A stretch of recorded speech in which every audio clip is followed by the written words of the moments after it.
Olá, família abençoada, família eterna, família que nos acompanha aí a todos os momentos, em todas as horas.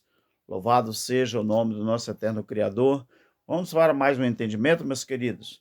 Mas primeiro eu quero pedir que você deixe aí o seu like, você compartilhe o trabalho, você também possa se inscrever no nosso canal, ativando o sininho de notificação na opção todas, e também você me ajudando aí, meu querido, assistindo as propagandas, os anúncios até o final, se possível for, tá bom? É uma forma que você poderá me ajudar. Vamos para mais um entendimento aqui, meus queridos. 2 Pedro, capítulo 3, versículo 10 ao 13. Eu fiz algumas anotações aqui, claro que é um estudo, não é? Então, eu estou com minha Bíblia aqui, aonde diz assim, 2 Pedro, capítulo 3, o versículo 10 até o 13, aonde diz: Mas o dia do Senhor virá como ladrão, no qual os céus passarão com grande estrondo, e os elementos ardendo se dissolverão ou se desfarão, e a terra e as obras que nela há será descoberta. Meu querido, Pedro, ele está dizendo aqui que o novo céu e a nova terra que viria, habitaria o quê? Ele está falando que aonde habitaria a justiça, não é? Aonde diz assim, verso 10 até o 13. Mas o dia do Senhor virá como ladrão, os céus passarão com grande estrondo, e os elementos ardendo se desfarão, e a terra e as obras que nela há serão descobertas. Havendo, pois, de perecer todas essas coisas, que pessoas não deveis ser em santidade e piedade, aguardando e despojando ardentemente a vinda do dia de Deus, em que os céus em fogo se dissolverão e os elementos ardendo se fundirão. Mas nós, veja que ele se inclui, meu querido, segundo a sua promessa, aguardamos novo céu e nova terra, nos quais habita a justiça. Então, Pedro, é muito importante a gente observar isso aqui, que Pedro, ele está dizendo aqui que nesse novo céu, nessa nova terra que viria, habitaria a justiça. Então, nós observamos aqui, aprendemos que não é os elementos astros, né? Isso aqui é uma figura de linguagem para quê? Qual é a figura de linguagem aqui? Deixa eu colocar minha Bíblia aqui no lugar mais adequado. Então, Pedro, ele está dizendo aqui que na figura de linguagem, não é? Essa típica, né, figura de linguagem aqui, ele está dizendo que a própria, aquele novo céu e a nova terra, aonde habitaria a justiça, ele está dizendo que não era os elementos, os astros, né, que ia se dissolver. Isto aqui é uma figura de linguagem típica ou própria do próprio povo judeu. Eles usavam isso aqui. Então, se isso aqui fosse literal, como ficaria então Eclesiastes 1:4, aonde diz ali que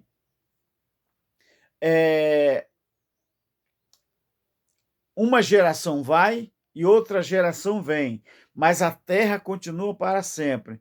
Então a terra ali de Eclesiastes é cosmo, mas a terra aqui que Pedro está falando não é cosmo, é aions, não é? Então é o sistema, é aquele ambiente. Então nós observamos aqui.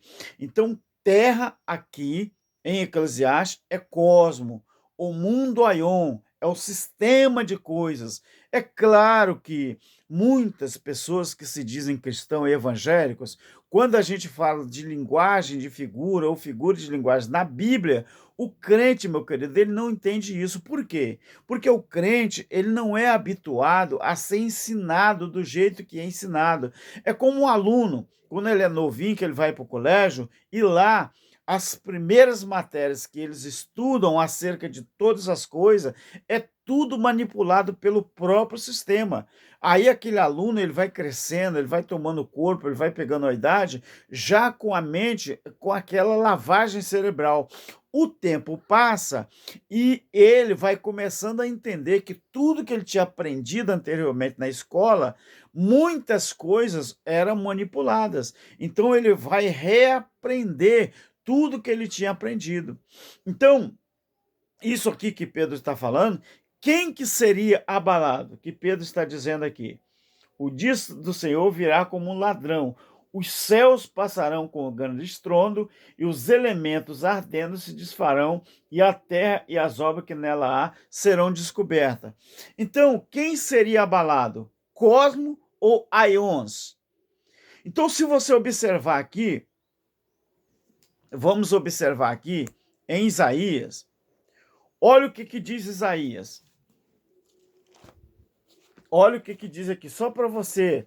Não precisava nem eu ler isso aqui, meus queridos, mas só para você ter uma ideia, olha o que diz Isaías no capítulo 1, o versículo 1 e 2. Isaías, capítulo 1, o versículo 1 e 2. Olha só que interessante aqui. Capítulo 1, versículo 1 e 2. Olha.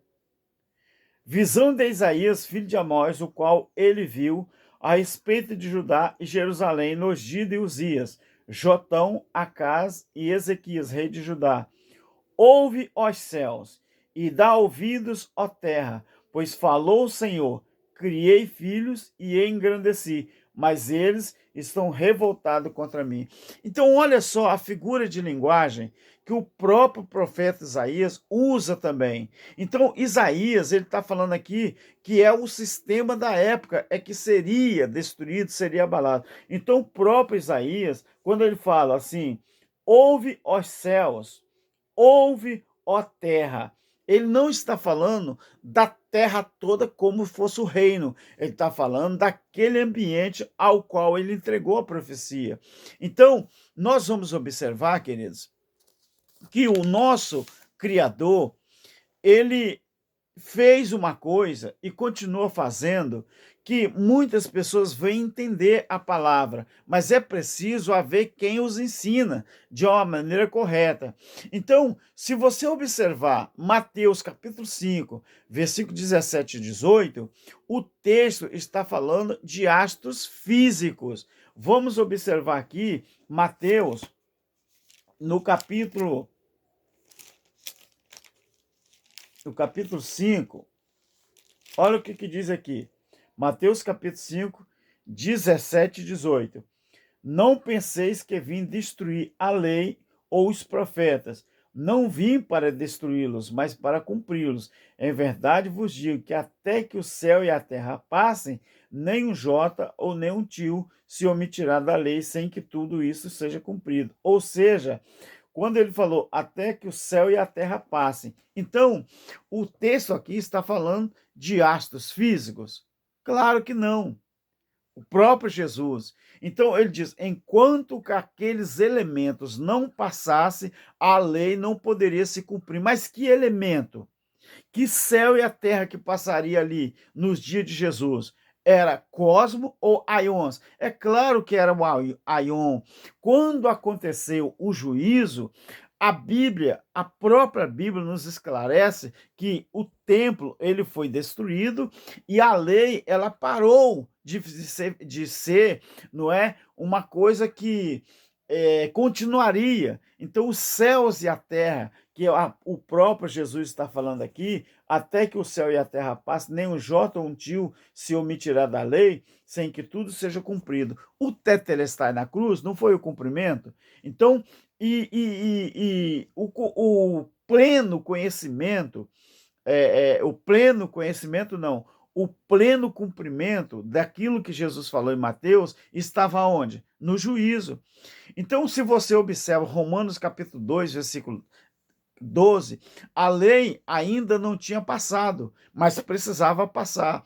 Hebreus 12, 26, qual terra que foi abalada? O mesmo Hebreus, capítulo 12, e o versículo 26 fala isso.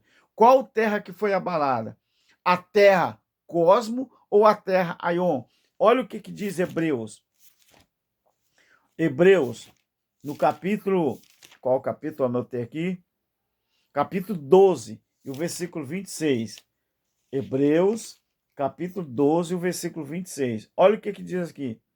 Então a sua voz abalou a terra, mas agora ele prometeu, dizendo: ainda uma vez abalarei não só a terra, mas também o céu. Quando o próprio Jesus morreu, que ele entregou o Espírito ao Pai, a Bíblia diz que houve terremoto, a Bíblia diz que o céu enegreceu, e isso foi conhecido pelos os soldados romanos. Os soldados romanos, quando viram o sol enegrecer, o céu enegrecer, eles falaram assim: este realmente era filho de Deus. Então, quando aconteceu aquilo, os céus e a terra que estava sendo abalada, ou seja, os poderes daquele mundo Aion da época. Então, quando Pedro ele fala que o dia do Senhor viria, não virá, viria como ladrão, ele estava falando do juízo. Então, meu querido, quando tudo isso aqui aconteceu? Na queda do templo do ano 70. Então, com a queda do templo, não houve mais sacerdote levítico, desde que o templo caiu, lá no primeiro século do ano 70, nunca mais houve sacerdote levítico e nem aqueles sacrifícios, né, de animais ali. Por quê? Porque o templo caiu ali. Então, a lei, ela cessou. Romanos 10:4, o fim da lei foi Cristo. Então você percebe, meu querido, quem tinha, não é? Quem tinha oração com hora marcada era os judeus. Você percebe isso? Que quem tinha oração com hora marcada era os judeus? Os judeus, eles tinham lá. Isso tudo foi abalado, não é? Os judeus, eles tinham a hora nona, a hora sexta, a hora terceira, a hora undécima. Então, não só a lei, mas todos os sacrifícios foram abalados. Quer dizer, deixou de existir. Então, aquele governo de sacerdote, sumo sacerdote, deixou de existir. Aquele governo do Império Romano deixou de existir, porque eles dominavam o país de Israel, deixou de existir. Então, com a queda do templo, meu querido, os pactos já não se cruzavam mais, como disse o nosso irmão Geraldo Moraes. Então, com a queda do templo, não é? Não mais, os pactos já não cruzavam mais. E o que é que permanecia então? O novo céu e a nova terra, que são coisas que não poderiam ser abaladas. Ou seja, era a graça eterna, não é? O tempo da graça ali. Nós falamos sobre a graça, mas como um período que já passou. A graça, meu querido, ela é eterna, ela é pelos séculos dos séculos, sem fim. Mas o período da graça acabou porque foi pregado por Paulo. Paulo não viu o juízo. Então imagina quem pregou a graça, que aguardava o juízo, não aguardou. Imagina se o período da graça ainda existisse. Se o período da graça ainda existisse, o que seríamos de nós? Então, haveria necessidade de um outro cordeiro morrer? Nós estamos no Evangelho Eterno, por quê? Porque o Evangelho Eterno é um período que não tem fim, é infinito. Então, a graça de Deus, ela é definitivamente o Evangelho Eterno. Ah, mas tem como separar graça de Evangelho Eterno? Se a Bíblia diz que graça, não é? Não o período, mas a graça. A graça de Deus, ela é eterna, mas o período da graça acabou no ano 70. Então, nós observamos que a graça de Deus, ela é definitiva. Olha o que diz aqui, Hebreus capítulo 12, versículo 27, 28 e 29. Olha o que diz aqui. Esta palavra, dois pontos, ainda uma vez mostra a remoção das coisas abaláveis. Tá prestando atenção? O que eram as coisas abaláveis? Como coisas criadas, para que as inabaláveis permanecessem. Então, as coisas abaláveis era a lei, os sacrifícios, os sacerdotes, aquela religião lá, não é? Então aquilo era coisas abaláveis. E o que que era coisa inabalável? A eterna graça com a misericórdia eterna. Nós vivemos o evangelho eterno porque o nome já diz. Evangelho eterno, ele é inabalável. O tempo da graça era abalável. O tempo do evangelho do reino era abalável. O tempo da lei era abalável, mas evangelho eterno é inabalável. Inabalável. Então isso aí não foi removido. Então, versículo 28 do capítulo 12 de Hebreus, pelo que, tendo recebido um reino que não pode ser abalado, tá vendo o que é evangelho eterno? Não pode ser abalado, retenhamos a graça pela qual sirvamos a Deus agradavelmente com reverência e santo amor, pois o nosso Deus é fogo consumidor. Então, meu querido, aqui está para você começar a entender. Então, um reino inabalável é um reino que não pode ser mexido, é um reino que não pode ser abalado, é inabalável. Então, nós estamos nesse reino inabalável, que é o reino do evangelho eterno. E quem é o rei sobre esse reino do evangelho eterno? O próprio eterno Criador, ou seja, a essência dele dentro de nós. Você entende, meu querido? Então, quantas pessoas estão esperando sol, lua, terra, estrelas se derreter? Por quê? Porque não entende que na cultura do judeu, isso aqui tudo era linguagem de figura ou figura de linguagem. Então, se você não percebe isso, é obra da criação. Se você não percebe, isso, meu querido, é obra da criação de Deus. E isso não pode passar. O que passou foi aquele momento, até que o céu e a terra passem. Nem um jota ou um tio da lei poderia ser omitido ou tirado. Mas o céu e a terra passou. Tanto que a Bíblia diz que nós vivemos o novo céu e na nova terra. Qual é o novo céu? Uma nova atmosfera, um novo governo, que é o governo do eterno Criador. E qual é a terra que foi abalada? É a terra, o reino da terra? Não, é todo aquele Zion, tudo que está aqui que complementa essa terra, esse novo céu e essa nova terra. Então, meu querido, isto que Pedro falou não tem nada a ver com coisas físicas, e sim com coisas, não é, em figura de linguagem. Uma coisa eu quero dizer para você, meu querido. A Bíblia diz que a terra, ela foi feita, ela foi criada para ser a eterna morada dos homens. Então, Eclesiastes 1:4 fala que uma geração vai e outra geração vem, mas a terra, ela continua para sempre. A terra, ela nunca vai desistir. A terra, reino, não é?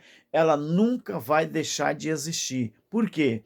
Porque é aqui que Deus criou essa terra para que o homem more, para que o homem ele comece a sua vida e termina a sua vida. A nossa estadia aqui é um tempo que eu não sei se é 50, 60, 70, 80, 90, eu não sei, mas tudo está determinado pelo nosso Criador, não é? Então nada foge ao plano de Deus. Você viu aqui, Jó 42:5 fala assim: eu sei que tudo podes e que nenhum dos teus planos podem ser frustrados. Então, ninguém frustra o plano de Deus. Então, quando Pedro, ele disse aqui, não é? Ele falou essa palavra, meu querido. Os céus e a terra que existem agora, pela mesma palavra, têm sido guardados para o fogo. O fogo apontava para quê? Para o juízo. O próprio Pedro vai dizer, sendo reservados para o juízo e da perdição dos homens ímpios. Quem eram os homens ímpios que Pedro se refere? Era os homens que não acreditavam no próprio Filho do Eterno e não ficaram na expectativa de que o juízo iria vir para dar fim àquele aion, para dar fim àquele sistema, para dar fim àqueles governos, aquelas potestades, aquelas aqueles principados. Então, se você entender, meu querido, que a Bíblia, ela foi escrita em 3 linguagens, não é? A Bíblia ela é literal, ela é figurada e ela é simbólica.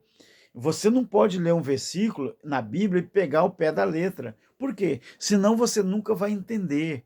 Mas é necessário você entender a Bíblia, as linguagens de figura da Bíblia, os símbolos, não é? Porque senão você fica perdido no tempo. Tá bom, meu querido? Você deixa de viver, você deixa de ser feliz, porque os religiosos te metem medo, enquanto eles estão passeando em Dubai. Esses dias eu vi um post, não é? De um pastor lá do Rio de Janeiro, aquele pastor famoso, né, que gosta muito de política, né, e até tenta, né, interferir alguma coisa usando da política. Ele e a família dele lá em Dubai, não é? E ele é um dos caras mais polêmicos aqui no Brasil, com respeito aos enganos que ele ensina usando a Bíblia. Enquanto eles estão lá, nos melhores hotéis, nos melhores lugares do mundo, você está aí sendo enganado por eles, você deixa de viver, você deixa de ser feliz. Sabe por quê? Porque você vive debaixo do medo desses homens. Saia disso, querido. Abandona isso. Seja feliz. Vai viver, vai ser feliz com a sua família. Vai ser feliz no seu trabalho, vai ser feliz com a sua vida, vai passear, vai viver, não é?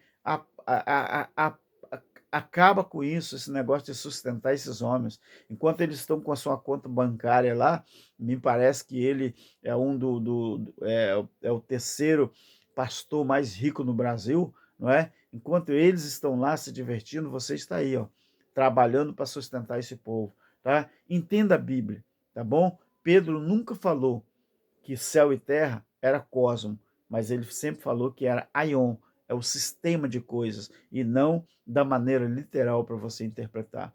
Um abraço do nosso irmão Cláudio Mendes, um abraço a todos os nossos irmãos inscritos, e que o nosso eterno Criador venha nos abrir a nossa mente cada dia mais e trazendo conhecimento para nós. Amém? Graça eterna. Até lá.